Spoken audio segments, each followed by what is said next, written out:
जारी रहेगा। हालांकि नतीजे अभी पूरे नहीं आए हैं, फिर भी तस्वीर समझ में आ रही है और साफ है, चुनावी नतीजा दर्दनाक है, लेकिन स्पष्ट है, शासन की जिम्मेदारी और अवसर हमें नहीं दिया गया। मैं विजेता पार्टी को बधाई देता हूं। हंगरी विपक्ष के नेता पीटर माडयार ने पहले ही संसदीय चुनाव में अपनी जीत की घोषणा कर दी है और जो वोट पहले ही गिने जा चुके हैं वे दिखाते हैं कि विपक्षी पार्टी तीसा वास्तव में हंगरी की संसद में संवैधानिक बहुमत हासिल कर रही है, यानी 135 वोट। मैं जोर देता हूं कि अभी सभी वोटों की गिनती नहीं हुई है। इसी दौरान बुडापेस्ट में नतीजों के इंतजार में बड़े विरोध प्रदर्शन शुरू हो गए हैं। मैं तुरंत ये बता दूं कि विरोध प्रदर्शन करने वाले वास्तव में तीसा पार्टी के समर्थक हैं और मैं तो कहूंगा कि वे इस जीत का जश्न भी मना रहे हैं, क्योंकि आज हंगरी में रिकॉर्ड मतदान भी दर्ज किया गया। रविवार को हुए संसदीय चुनावों में हंगरी के कम्युनिस्ट शासन के बाद के इतिहास में सबसे अधिक मतदान दर्ज किया गया। लगभग 78% नागरिक मतदान केंद्रों पर पहुंचे। प्रो रूसी नेता विक्टर ऑर्बान, जो 16 साल से सत्ता में है और लगातार 5वीं बार चुनाव जीतना चाहते थे, को अमेरिकी राष्ट्रपति डोनाल्ड ट्रंप का समर्थन मिला, लेकिन वो जीत नहीं पाए। इसी समय यह समझना जरूरी है कि हंगरी की अनुचित और बहुत जटिल चुनावी प्रणाली के कारण परिणाम आखिरी क्षण में भी बदल सकता है, भले ही वोटों में बड़ा अंतर हो। अब हम इसे समझेंगे, मैं बताऊंगा इसमें क्या चाल है। इसके अलावा ये याद रखना चाहिए कि भले ही विजेता पीटर माडयार नया प्रधानमंत्री बन जाए, ऑर्बान ने देश में ऐसी सत्ता व्यवस्था बनाई है कि नए प्रधानमंत्री के लिए सभी वादा किए गए सुधारों को जल्दी से लागू करना बहुत मुश्किल होगा। मेरा नाम अलेक्से पिची है। आइए इस विषय पर चर्चा करें। शुरू करने से पहले चैनल सब्सक्राइब करें, वीडियो लाइक करें और अपनी टिप्पणी दें। और दोस्तों, अगर आपको ये एपिसोड दिलचस्प और उपयोगी लगे तो मैं आपसे अनुरोध करूंगा कि इस YouTube चैनल के काम को अपने डोनेशन या YouTube पर स्पॉन्सरशिप या फिर पेड सब्सक्रिप्शन के जरिए सपोर्ट करें। सभी लिंक और विवरण वीडियो डिस्क्रिप्शन में है। आप स्क्रीन पर दिख रहे QR कोड स्कैन कर buy me a coffee platform पर भी जा सकते हैं। ये चैनल सपोर्ट करने का सबसे आसान तरीका है, इसके लिए मैं आभारी रहूंगा। मेरे टेलीग्राम चैनल पिची न्यूज को सब्सक्राइब करें, लिंक वीडियो डिस्क्रिप्शन में है। वहां ताजा खबरें तुरंत पोस्ट होती है। तो हंगरी की विपक्षी पार्टी TISA के नेता पीटर माडयार ने पहले ही अपनी पार्टी की जीत का ऐलान कर दिया है। हालांकि वोटों की गिनती अभी जारी है। पीटर माडयार ने पहले ही कहा है कि विक्टर ऑर्बान ने व्यक्तिगत रूप से उन्हें इन चुनावों में जीत की बधाई दी है। और अब हंगरी में 50% से अधिक बैलेट की गिनती हो चुकी है और अब तक की गिनती के अनुसार TISA पार्टी हंगरी संसद में संवैधानिक बहुमत ले रही है, यानी 135 सीटें। अब हम इन चीजों को विस्तार से समझेंगे। मैं ये उल्लेख करना चाहूंगा कि कानून के अनुसार मतदान के अंतिम परिणाम 18 अप्रैल तक ही प्रकाशित किए जाएंगे। हालांकि परिणाम तो निश्चित रूप से इससे बहुत पहले ही पता चल जाएगा। जैसे ही हंगरी में मतदान केंद्र बंद हुए, हंगरी में संसदीय चुनावों से ठीक पहले कराए गए 2 जनमत सर्वेक्षणों के नतीजे प्रकाशित कर दिए गए। दोनों सर्वे ने TISA और पीटर माडयार की जीत का अनुमान लगाया है। मीडियन सर्वेक्षण के अनुसार TISA को कम से कम 57% वोट मिलेंगे, जो कि संसद ने 135 सीटों के बराबर है। अभी के लिए ये मेल खा रहा है। अगर ऐसा ही होता है तो ये एक मोड़ होगा। मैं तो कहूंगा कि ये हंगेरियाई राजनीति में एक क्रांति होगी, क्योंकि विपक्ष को 2/3 वोट मिलेंगे, यानी संसद में संवैधानिक बहुमत, और इस तरह वो खुद ही अधिकांश फैसले अकेले ले सकेगी। जो महत्वपूर्ण है, वो प्रधानमंत्री के रूप में पीटर माडयार की नियुक्ति कर सकेगी और ओरबान पूरी तरह विपक्ष में जाएगा। लेकिन साथ ही TVN रिसर्च सेंटर के सर्वे के अनुसार माडयार को 55% और संसद में 132 सीटें मिलेंगी, और ये संसद में 2/3 बहुमत से सिर्फ 1 वोट कम है। ये बुरा है। ऑर्बान की पार्टी फिदेस को सर्वे में 38% वोट मिल रहे हैं। मैं बताना चाहूंगा कि टीसा पार्टी का मुख्यालय बुडापेस्ट में हंगरी की संसद के ठीक सामने है। जो बुडापेस्ट गए हैं वे जानते हैं ये जगह कहां है। आज शाम वहां ओरबान विरोधियों और टीसा पार्टी समर्थकों की बड़ी रैलियां तुरंत जुट गईं और अपने समर्थकों की जोरदार तालियों के बीच पीटर मादयार ने घोषणा की कि टीसा चुनाव परिणामों को सतर्क आशावाद के साथ देखती है, लेकिन समझती है कि उसने जीत हासिल की है। उन्होंने कहा कि मतदान प्रतिशत बहुत अधिक रहा और करीब 6 मिलियन लोगों ने वोट डाला। यह दिखाता है कि हंगेरियन जानते हैं ये चुनाव कितने अहम थे। मैं बताना चाहूंगा कि पीटर मादयार को ज्यादातर युवाओं ने वोट दिया। यही युवा वर्ग चुनाव में बड़ी संख्या में मतदान करने आया। मादयार ने कहा कि प्रधानमंत्री विक्टर ऑरबान ने 16 साल के कार्यकाल में चुनावों के लिए असमान हालात बना दिए। मादयार ने उन स्वतंत्र पर्यवेक्षकों का धन्यवाद किया जिन्होंने स्वेच्छा से चुनावों की निगरानी करने के लिए आगे आकर मतदान प्रक्रिया पर नजर रखी। और ऐसे पर्यवेक्षकों की संख्या जो टीसा पार्टी से थे, ध्यान दें, आधिकारिक रूप से लगभग 20,000 पर्यवेक्षक दर्ज किए गए थे।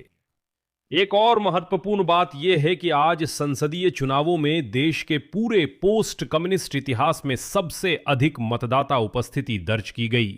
राष्ट्रीय चुनाव आयोग के अनुसार स्थानीय समयानुसार शाम 6:30 बजे तक मतदान केंद्रों के बंद होने से ठीक पहले लगभग मतदान के अधिकार रखने वाले 78% मतदाताओं ने भाग लिया। बुडापेस्ट और कुछ बड़े शहरों में मतदाताओं की उपस्थिति 80% से भी अधिक रही। दिलचस्प यह है कि माडयार के पक्ष में ज्यादातर वोट शहरों में पड़े, जबकि विक्टर ऑरबान का मुख्य मतदाता आधार छोटे शहर और गांव हैं। हालांकि ये दावा किया गया कि धांधली हुई थी। हंगरी के राष्ट्रपति तामाश शुलेक ने कहा कि चुनाव सफलतापूर्वक संपन्न हुए और ये कि रिकॉर्ड तोड़ मतदान का प्रतिशत इस बात का संकेत है कि विजेता को वैध जनादेश मिलेगा और विक्टर ऑरबान चाहे वो कितना भी चाहे पीटर माडयार की जीत को चुनौती नहीं दे पाएंगे, क्योंकि 78% मतदाता आए और उन्होंने अपना वोट डाला।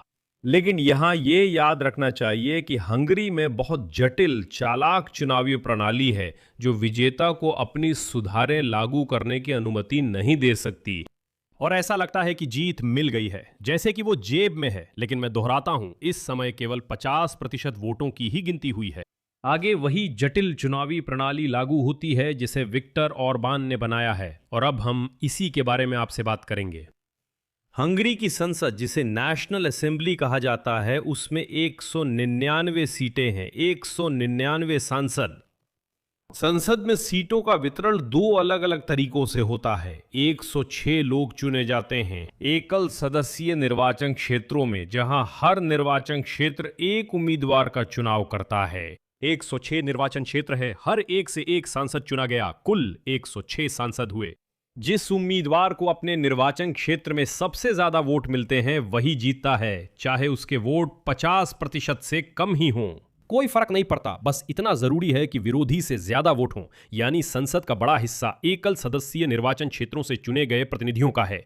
यूक्रेन में लोग अच्छी तरह समझते हैं कि यह क्या होता है, लेकिन यहां सब कुछ जटिल हो जाता है। बाकी 93 सीटें संसद में राष्ट्रीय पार्टी सूची के आधार पर मतदान के जरिए बांटी जाती हैं।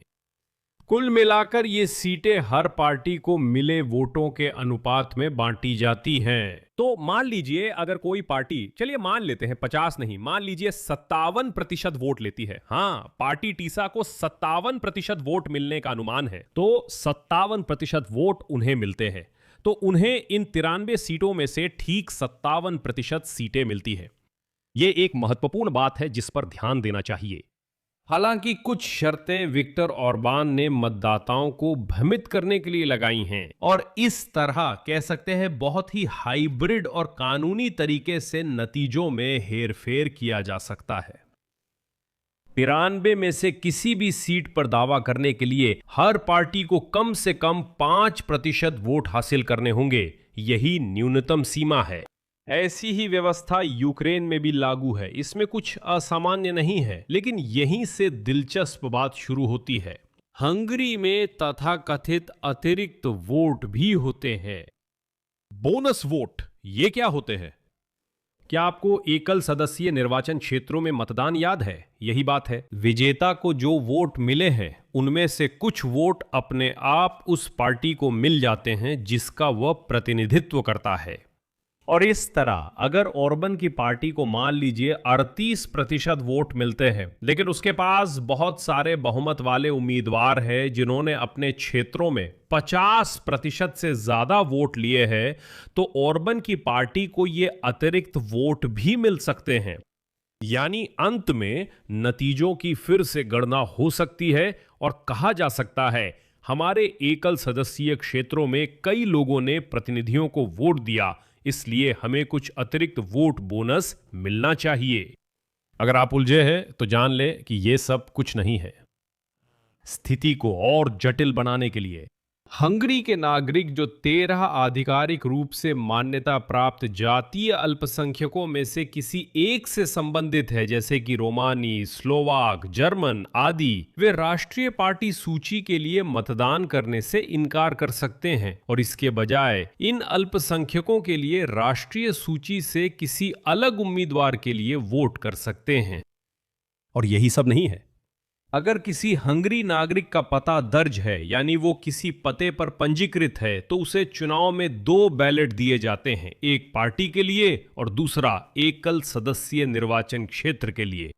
लेकिन वे लोग जिनका हंगरी में पंजीकृत पता नहीं है, वे केवल राष्ट्रीय पार्टी सूची के तहत ही वोट कर सकते हैं।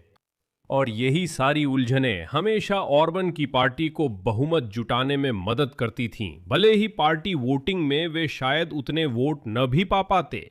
इसी वजह से मैं अभी चुनाव परिणामों की घोषणा करने की जल्दी नहीं करूंगा। यानी साफ है कि टीसा पार्टी बहुमत ले रही है, पर यह कितना बड़ा होगा ये अभी सवाल है।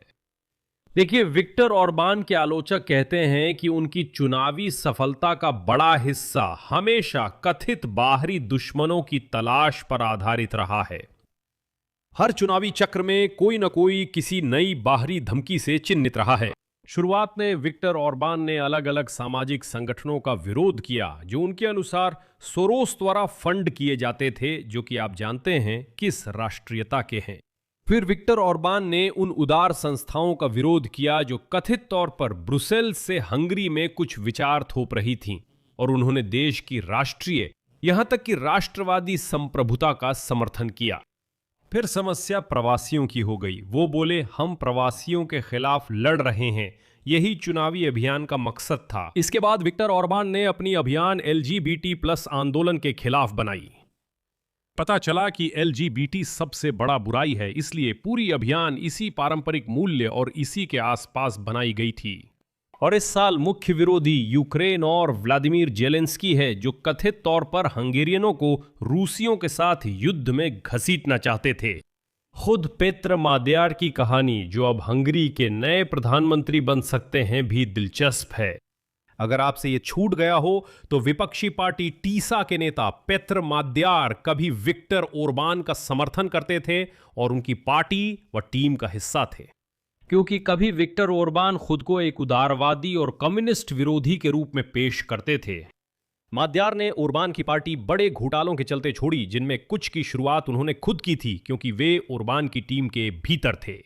मैं याद दिला दूं, पिछले साल ओरबान सरकार को तब सार्वजनिक आक्रोश का सामना करना पड़ा था जब यह पता चला कि उस समय की हंगरी की राष्ट्रपति कतालिन नोवाक ने एक पूर्व अधिकारी को माफ कर दिया था, जिसे नाबालिग लड़कों के बाल गृह में हिंसा के मामलों को छुपाने में मदद करने के लिए दोषी ठहराया गया था। उन्होंने ये छुपाया था, लेकिन पेतेर माद्यार का इससे क्या संबंध, आगे सुनिए। उस समय विक्टर ओरबान की सरकार में न्याय मंत्री रहीं युदित वार्गा भी इस माफी में शामिल थीं। उन महिला अधिकारियों को जिन्होंने कथित तौर पर बाल गृह में लड़कों के साथ हिंसा की थी। और दोनों महिलाओं ने आखिरकार इस्तीफा दे दिया, जबकि विक्टर ओरबान ने बस ऐसा दिखाया जैसे उन्होंने कुछ देखा ही नहीं, कुछ जानते ही नहीं। और यहां मामला और भी दिलचस्प हो जाता है, क्योंकि वही युदित वार्गा पेटर माद्यार की पत्नी थी, वो उनकी पूर्व पत्नी है। आखिरकार माद्यार ने ओरबान की टीम के राज सार्वजनिक किए, क्योंकि वो और उनकी पत्नी दोनों उस टीम में थे। उन्होंने कहा, कुछ परिवार देश के आधे हिस्से के मालिक हैं। भ्रष्टाचार के खिलाफ लड़ाई माद्यार के चुनावी अभियान का मुख्य मुद्दा बनी। उन्होंने कहा कि ओरबान एक पाखंडी है जो खुद को ब्रुसेल्स की उदारवादी विचारधारा से राष्ट्रीय संप्रभुता के रक्षक के रूप में पेश करते हैं। हाँ, माद्यार का कहना है कि ये मुखौटा ओरबान को संपत्ति जुटाने में मदद करता रहा, जबकि मतदाता समझ नहीं पाए कि क्या हो रहा है।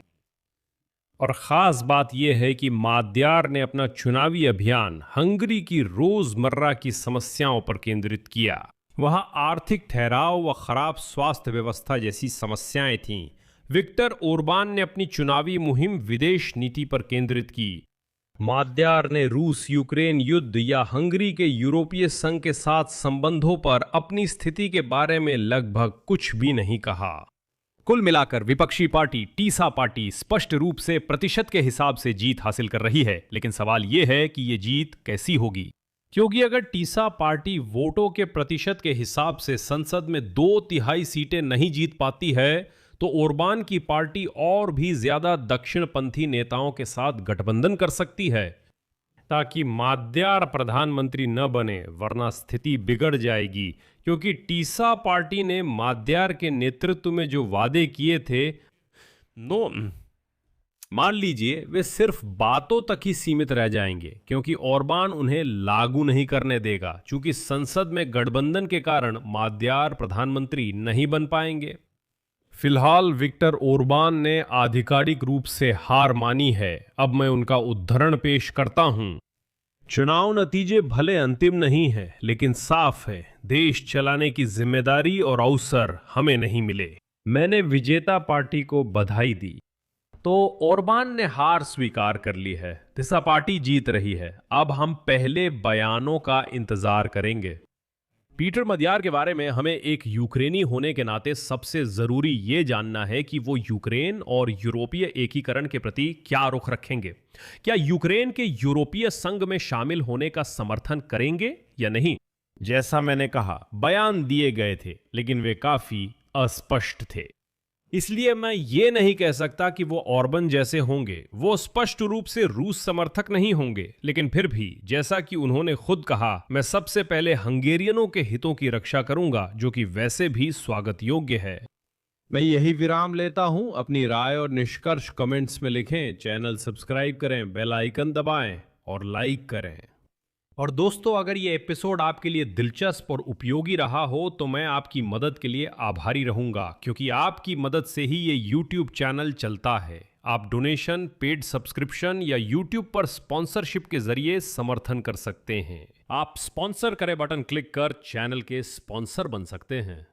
अपनी स्क्रीन पर दिख रहे QR कोड को स्कैन करें या वीडियो डिस्क्रिप्शन के लिंक से चैनल एलेक्से पेचिए को सपोर्ट करें। बस यही था। अपना ख्याल रखें। अलविदा।